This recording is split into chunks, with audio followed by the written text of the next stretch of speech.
My name is George. I'm the founder and CEO of WAC, and I have dyslexia and dyspraxia. My name is Eden. I'm the marketing lead at WAC, and I am dyslexic. My name's Jack. I am the social media lead at WAC, and I have ADHD.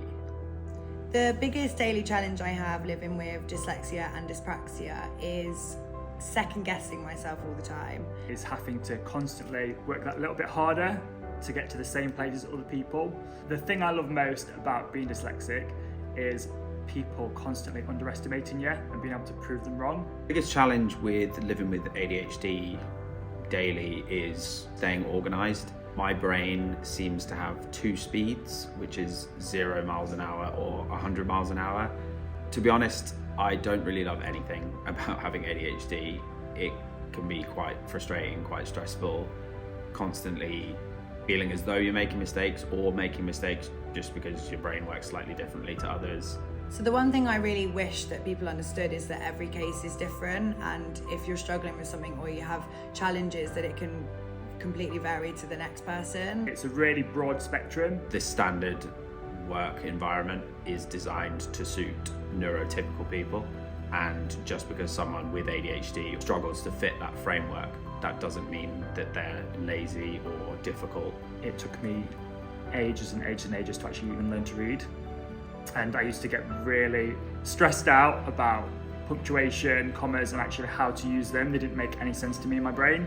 I get it quite a lot as a business owner. Sometimes it can be quite assumptive, what your challenges are. At one point when I was developing the app, I went to my friend who was a primary school teacher for year 2 and asked her to teach me how to use punctuation and put sentences together. I got recommended a Carol Vorderman punctuation word book that pretty much saved my life. Dyslexia is my superpower because it really does help me push myself forward to be the best I can be.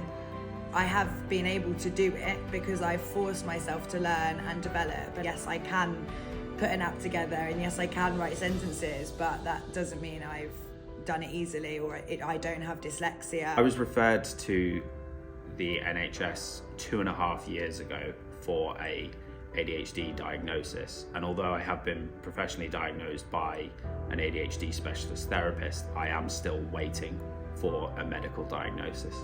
The main struggles with waiting so long for a diagnosis is you just sort of feel in limbo. I'm really passionate about making sure people are aware, just because of what I've experienced as a dyslexic and as dyspraxic, and as my partner having ADHD, and understanding how terrible it can be to live with in cases where it's not managed or you're not getting the support or understanding from people. My lowest point living with dyslexia was definitely when I was super young, because actually I didn't get diagnosed with it until I was in university. And I kind of went through the hardest parts when you're actually in school all day, having to constantly read, write, spell, all this stuff I found super difficult, and there was never any support there for me, so actually I was getting undiagnosed. The lowest point living with neurodiversity, I think, is when I was undiagnosed. I already felt I wasn't good enough to go to law school, and many people kind of wondered how I'd got to law school, and so I already questioned my capability. So when I was diagnosed, it all started to make sense and everything became clear of, actually this is why I've been struggling this whole time, I'm not stupid. When you're sitting there trying really hard and not understanding what's going on and everyone else is, it's horrible. And that was when I started to notice, and then I was diagnosed and everything made a lot of sense. I'd say a reoccurring low point that I have with ADHD is sort of the imposter syndrome effect that it has. I am constantly second guessing myself, constantly worried that I'm doing things wrong, that I'm not good enough. I do think differently to other people, and that can be an advantage. It's really important to me to have a diverse team within the business, because it shouldn't matter where you come from, what race you are, how you think.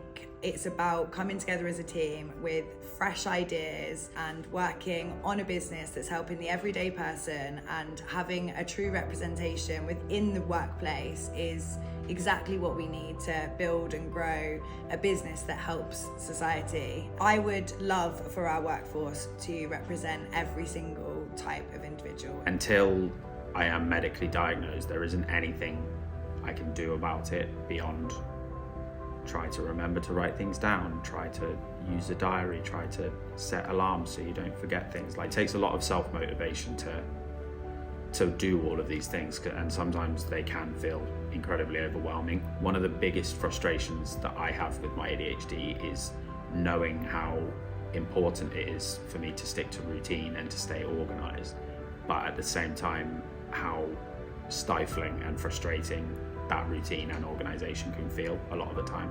As a CEO, the way in which I like to support neurodivergency within the workplace is just creating an open and safe environment with understanding and support for any types of challenges or needs that come to my attention, which I hope that they would, because of that environment that I'd like to create. We are a completely neurodivergent team that has built an app to help individuals track, organise and manage what can be a really chaotic lifestyle, working hourly paid jobs. And we're able to help people on an everyday basis, no matter how you think, organise those thoughts, organise that chaos and put it all into one place. And it's amazing being able to do that.